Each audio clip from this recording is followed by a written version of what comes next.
Dans cette vidéo, je vais continuer de survivre sur Minecraft Legendary Edition. Cet épisode fait suite à ma première vidéo sur ce mode pack. D'ailleurs, merci pour tous vos retours. Ça m'a fait vraiment du bien de sortir une nouvelle vidéo. Pas mal de choses m'attendent aujourd'hui. Je vais essayer d'améliorer mon équipement et commencer tous les projets que j'ai en tête depuis le début de la survie. Et n'hésitez pas à vous abonner à la chaîne si ce n'est pas déjà fait. On vise les 1000 abonnés en 2026. J'ai commencé la journée en craftant un item extrêmement important, le gyroptère. C'est une sorte de bateau volant qui me permettra de voyager beaucoup plus rapidement dans le monde. C'est trop bien, mec. J'ai commencé à créer des enclos pour tous les animaux du village. J'aurais besoin de cuir et de laine pour la suite de mes projets. Il était temps pour moi d'explorer le donjon juste en dessous de ma base. Ce donjon est assez particulier et est sur 2 étages. Il y a beaucoup de monstres et de spawners. Grâce à mon arc en fer, j'ai pu tuer les ennemis depuis les plateformes. Au final, terminer ce donjon ne m'a pris qu'une quinzaine de minutes.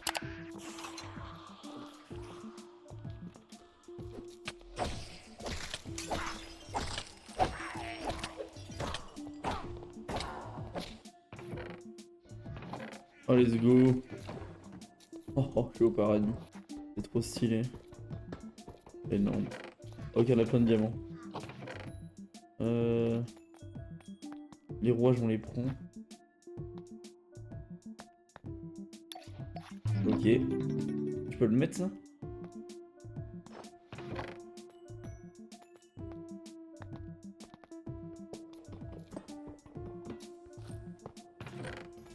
Je crois que c'est ça que je préfère dans ce mode pack. J'ai pas forcément besoin d'aller miner pour me stuff. Je peux juste explorer des bâtiments, fouiller des coffres et je trouve toujours de quoi m'équiper. Je me suis ensuite rendu à un donjon squelette juste à côté de la base. Bon, ce donjon je l'ai déjà fait dans l'épisode 1 donc c'était plutôt rapide. Juste à côté de ce donjon se trouvait un petit village. J'ai récupéré la Waystone et j'ai fait la rencontre d'un vieil explorateur. Je lui ai demandé des informations sur la quête légendaire, mais il m'a gentiment demandé de revenir lorsque je serai niveau 10 en survival.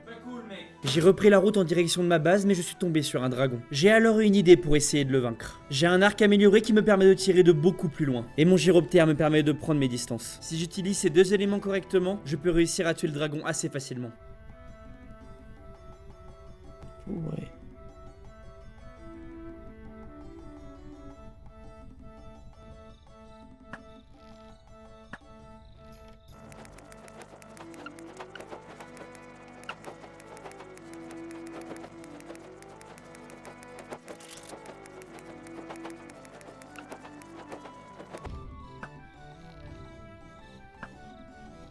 Oh yeah, je l'ai tué.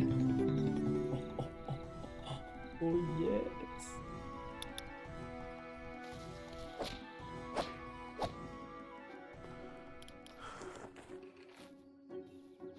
Ok. On va regarder ce que j'ai récupéré sur ce dragon. Bon, déjà, on a les écailles. C'est avec elles que par la suite, je vais crafter des armures super intéressantes. Il en existe de plein de couleurs et ça dépend évidemment du dragon qu'on vient de tuer. Ensuite, on a les os. Eux, ils sont hyper importants parce qu'ils permettent de crafter absolument toutes les armes du jeu, mais dans leur version dragon. Du coup, c'est super fort. C'est une ressource que je dois tout le temps récupérer sur les dragons car par la suite, ça me permettra de faire des armes super puissantes. Il y a une 3e ressource que j'ai complètement oublié de prendre sur le moment. C'est le sang de dragon. Pour récupérer ce sang, rien de plus simple. Je dois utiliser une fiole au moment où je loot le dragon. Cette ressource, elle est super intéressante, car si je la couple avec des armes dragon, mes attaques feront beaucoup plus de dégâts et auront des effets spéciaux contre les monstres. Il existe 3 types de dragons qui donnent chacun un sang différent. Les dragons de feu, les dragons de glace et les dragons électriques. J'ai passé les minutes suivantes à essayer de tuer un boss installé juste à côté de ma base. Mais à force de mourir à cause de la chaleur et des éclairs qu'il envoyait, j'ai préféré arrêter. Je reviendrai plus tard. Le jour suivant, j'ai entrepris la création de champs juste à côté de mes enclos. C'est utile pour plusieurs raisons. La première est que le pain sera une excellente source de nourriture. La seconde, c'est que l'élevage et l'agriculture rapportent énormément d'expérience. Et j'en aurai bientôt besoin pour m'enchanter. Après cette session agriculture, il était temps pour moi d'aller miner. J'ai pu récupérer du fer, de l'or et même un petit peu de diamant. Mais globalement, le bilan est pas super positif. En fait, je me rends compte qu'à part avoir une pioche fortune, miner c'est pas forcément la meilleure option pour avoir des ressources et des minerais. Alors je suis tombé sur des petites structures, donc je suppose qu'il y a des choses à explorer et à récupérer, mais globalement ça me semble assez compliqué. Après cette petite session minage, je suis remonté à la surface et j'ai rangé tous mes coffres. Je me suis rendu dans le village voisin pour récupérer plein de moutons. Ça me permettra de remplir mes enclos avec des nouveaux animaux. Grâce à l'agriculture, je suis désormais niveau 15 en défense, ce qui veut dire qu'il ne me reste plus qu'un niveau avant de pouvoir mettre des armures en diamant. En retournant à ma base, je suis tombé sur un nouveau dragon, et avec la technique du gyroptère et de l'arc, c'était plutôt facile de le vaincre. Ça m'a pris quelques minutes et après l'avoir loot, je me suis rendu compte d'un truc super cool. En fait, fait, tous les dragons ils spawnent dans un nid. Et dans ce nid, bah il y a des montagnes d'or. Mais vraiment, des montagnes d'or. Genre là, typiquement, j'ai pu me faire une dizaine de pommes d'or juste avec ce que j'ai récupéré. Donc ça, déjà, c'est un problème auquel on a trouvé une solution. La bonne nouvelle aussi, c'est que j'ai utilisé une fiole pour récupérer du sang de dragon. Enfin. J'ai une autre bonne nouvelle, regardez. On va pouvoir se faire 16 en défense. Donc 16 en défense, ça veut dire que désormais, on peut se faire une armure en diamant. On va pouvoir se mettre full diamant et je pense que du coup notre prochain objectif ça va être de récupérer l'enchant. J'ai consacré les heures suivantes à la visite du monde. J'ai voyagé sur plusieurs milliers de blocs et j'ai découvert des donjons qui semblaient assez intéressants. J'irai bientôt les explorer, mais il était temps pour moi de crafter mon nouvel équipement.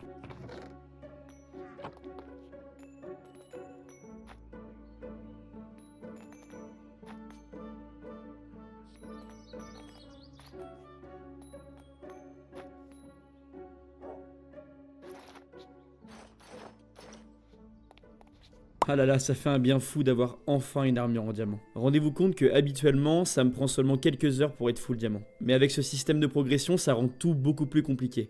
Et personnellement, j'adore ça. Il était temps pour moi d'aller explorer les donjons proches de ma base. Normalement, cela devrait être assez simple, car désormais je suis beaucoup plus résistant. J'allais aussi devoir me concentrer sur un nouvel objectif. La table d'enchantement. Bon allez, c'est parti pour les donjons. Le premier que j'ai exploré, c'est ce manoir abandonné. J'ai pas trouvé grand chose d'intéressant si ce n'est des émeraudes et des spawners à casser pour obtenir de l'XP. C'était assez rapide, et je vois clairement la différence avec ma nouvelle armure. Je peux tanker beaucoup plus de dégâts et j'utilise presque plus de pommes en or. Le deuxième donjon que j'ai exploré, c'est cette maison champignon. Bon là, il y avait juste 2 coffres avec vraiment rien d'intéressant, donc je vous passe cette partie. Le troisième, c'était le donjon squelette. Et celui-là... vous commencez à le connaître, hein, donc je vous passe les détails. Non, en vrai, il est cool ce donjon parce que dedans, il y a plein de manuscrits. Je prendrai le temps de vous en parler une prochaine fois, mais c'est un truc vraiment utile pour la suite. Mais bon, c'est juste que ce donjon, c'est déjà la 3e fois que je le fais depuis le début de la survie, donc je commence à en avoir marre un peu. Juste après ça, j'ai repris la route et je suis tombé sur un arbre géant. Et il avait un secret extrêmement important pour moi.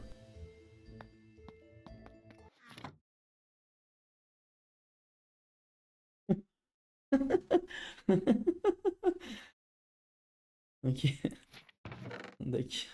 Après quelques centaines de blocs en gyroptère, je suis tombé sur un village de la jungle. Cette structure, elle est incroyable, tout simplement parce que dedans, il y a énormément de bouteilles d'expérience. Je vous affiche tout ce que j'ai récupéré en termes d'XP, mais franchement c'est affolant. Et le pire dans tout ça, c'est qu'à 300 blocs, il y avait exactement la même structure. Donc j'ai fait x2 et je me suis mis extrêmement bien en termes d'expérience. Après toutes ces aventures, je suis retourné à ma base et j'ai enfin pu crafter ma table d'enchantement. J'allais donc pouvoir améliorer tous mes équipements et ça allait grandement m'aider. J'ai consacré l'heure suivante à l'enchantement de mon équipement. Armure, outils, ainsi que ma lance. Lance que j'ai d'ailleurs abandonnée pour en crafter une toute nouvelle, mais cette fois en diamant. Il faut savoir que dans tous les bâtiments du jeu, il y a des coffres. Et dans ces coffres, on peut parfois trouver des livres enchantés. Dans ce mode pack, on retrouve énormément de livres supplémentaires par rapport au jeu de base. J'ai donc pioché dans tous mes coffres et j'ai rassemblé tous les livres que j'ai pu trouver. Et cela m'a permis, avec une enclume, d'améliorer grandement mon équipement. D'ailleurs, ça me fait penser que je vous ai pas du tout parlé d'un truc super important sur l'équipement. Dans Legendary Edition, chaque item crafté possède une certaine qualité. Il en existe plusieurs et chacune d'entre elles est différente, allant de la plus mauvaise à la meilleure. Lorsqu'un objet est haut en qualité, il nous fournit des effets supplémentaires lorsqu'il est équipé. Mais évidemment, ça marche dans les deux sens. Donc si un objet est trop bon en qualité, il nous donne des malus. Prenons l'exemple d'un plastron. Lorsque je le craft, il va obtenir une qualité parmi les 13 disponibles pour les pièces d'armure. Il y a par exemple la qualité protectrice, qui elle nous donne 0,5 d'armure en plus, mais il y a aussi des qualités négatives comme lourde, qui elle réduit notre vitesse de 10%. Ce qui est bien avec ce système, c'est que je suis pas obligé de recrafter une armure à chaque fois. Si j'ai envie, je peux utiliser une Reforging Station qui me permet de reset la qualité d'un objet pour lui en donner une nouvelle. Bon, concernant mon armure, j'ai réussi à m'enchanter vraiment correctement. J'ai monté mon armure pour avoir protection 2 sur toutes les pièces, et ma lance en diamant est assez basique et a juste un enchantement tranchant 3. Et du coup, j'ai profité de ce super équipement pour aller rendre visite à un vieil ami.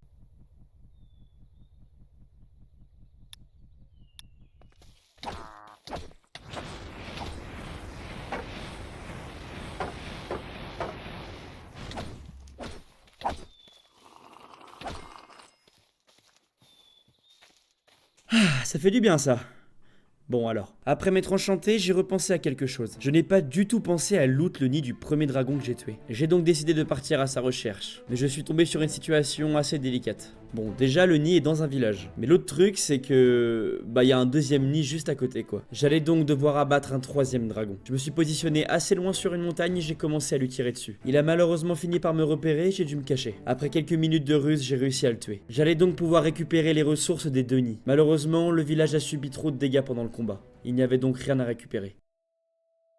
Dans le premier épisode, je vous ai parlé du fait que je voulais construire un village juste à côté de ma base. Eh bien c'est le moment. En fait l'idée ce serait de construire plein de petites maisons qui accueilleront chacune un villageois. Ça va permettre de rassembler tous les PNJ du jeu et ça va donner vraiment vie à la base. La première maison que j'ai construite c'est celle du cartographe. C'est un PNJ que je vais beaucoup utiliser par la suite parce qu'il est utile pour la quête légendaire. Ensuite j'ai fait une espèce de petite grange dans laquelle je vais mettre le fermier. J'ai fait exprès de la mettre pas très loin des champs comme ça reste dans le thème. Après j'ai continué avec la maison de l'alchimiste. Je pense qu'à l'avenir je vais rassembler tout ce qui est en rapport avec les potions ici. Bon après pour l'instant je suis assez loin d'avoir des potions mais dans l'idée ce sera ici. Et enfin j'ai terminé avec une bibliothèque. L'idée à l'avenir ce serait de construire une espèce de salle d'enchantement au sous-sol avec enclume, table d'enchant, bibliothèque. Enfin, je verrai à quoi ça ressemble. Toutes ces maisons, je les ai reliées avec des chemins. J'ai essayé de faire un maximum de détails au sol et sur les côtés et je trouve que le rendu est vraiment sympa. Je sais pas ce que vous en pensez, mais vu du dessus, ça rend vraiment bien. Et puis je sais pas comment dire, mais je trouve ça beaucoup plus agréable de se balader ici. Enfin, avant c'était hyper vide et maintenant c'est cool. Alors c'est pas parfait, je suis pas un builder hors pair, mais franchement je trouve ça cool. J'ai construit un dernier bâtiment juste à côté des champs. Ce bâtiment, c'est le hall de villageois. Dans celui-ci, je vais enfermer plein de PNJ avec lesquels je ferai des échanges. Ça va me permettre d'obtenir des livres enchantés, des potions ou encore des armures. Mais ça va surtout m'aider à avoir des émeraudes. Et ces émeraudes, je vais pouvoir les utiliser pour justement acheter des items, mais également me rendre dans les villages, car dans chaque village, il y a le vétéran. Et le vétéran, il vend des choses super intéressantes comme des cartes, des totems ou encore des potions. Je suis vraiment super content du résultat. Par la suite, je vais encore ajouter des bâtiments, des champs et d'autres détails, mais pour l'instant, je suis super satisfait. J'ai passé tous les jours précédents à construire le village. Mais il était temps pour moi de me concentrer sur la quête principale, la quête des yeux de l'End. Je me suis donc rendu dans le village le plus proche afin de parler avec le vétéran. Étant passé niveau 10 en survival, j'ai pu entamer la discussion avec lui. Il m'a expliqué que la quête consistait à récupérer les 16 yeux répartis dans le monde. Le problème, c'est que chacun de ces yeux est gardé par des monstres extrêmement puissants. J'allais donc devoir tous les affronter un par un. Il m'a informé que pour obtenir la position du tout premier œil, je devais me tourner vers un cartographe de niveau maître. En échange de quelques émeraudes, celui-ci pourrait me donner une carte assez spéciale. Cette carte pourrait m'amener jusqu'au tout premier boss de cette aventure. C'est donc d'un pas pressé que je suis rentré à mon village pour commencer mes échanges avec mon cartographe. Cela ne m'a pris qu'une dizaine de minutes avant d'obtenir la carte du tout premier donjon. Nox Beta.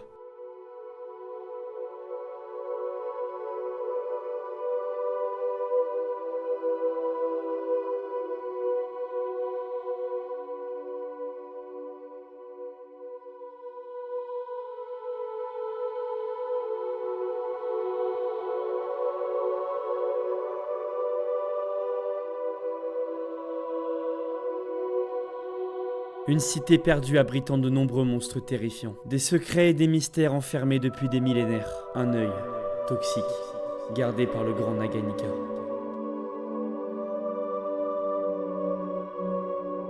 Mais avant d'aller affronter ce serpent à 5 têtes, je devais me préparer de la meilleure des manières. J'ai commencé par améliorer mon armure en ajoutant les enchantements protection 4 et raccommodage à chacune de mes pièces. Cela était assez simple car j'ai désormais des villageois qui me proposent des échanges de livres très intéressants. J'ai également couplé ma lance à un livre tranchant 5 et autant dire que les dégâts se font beaucoup plus ressentir. Après avoir amélioré mon équipement, j'ai décidé de me tourner vers l'apprentissage de la magie. Depuis le début de ma survie, j'ai récupéré de nombreux parchemins me permettant de lancer des sorts. Certains d'entre eux me permettent d'infliger des dégâts, d'autres me permettent de me soigner ou encore d'invoquer des monstres combattants à mes côtés. Le problème de ces parchemins, c'est que leurs sorts ne sont utilisables qu'une seule fois. Si je veux utiliser ces pouvoirs en continu, je dois obtenir un journal parmi les 12 craftables dans le jeu. Ces journaux permettent de contenir et envoyer des sorts en échange de mana. J'ai donc farmé quelques ressources afin de pouvoir crafter un journal basique pouvant contenir 5 sorts. J'ai pioché dans mes coffres quelques parchemins et je les ai couplés à celui-ci. J'ai opté pour 4 sorts de dégâts mélangeant le feu et l'électricité, mais également un petit pouvoir me permettant d'invoquer un cheval extrêmement rapide. Je suis extrêmement content de mon avancée. Mes combats devraient désormais être plus accessibles et beaucoup plus prenants. Bon, je pense que je suis prêt. La route jusqu'à Nox Beta s'annonce longue et pleine de découvertes. Je vais devoir parcourir plus de 15 000 blocs pour arriver à ce donjon légendaire. Alors, allons-y.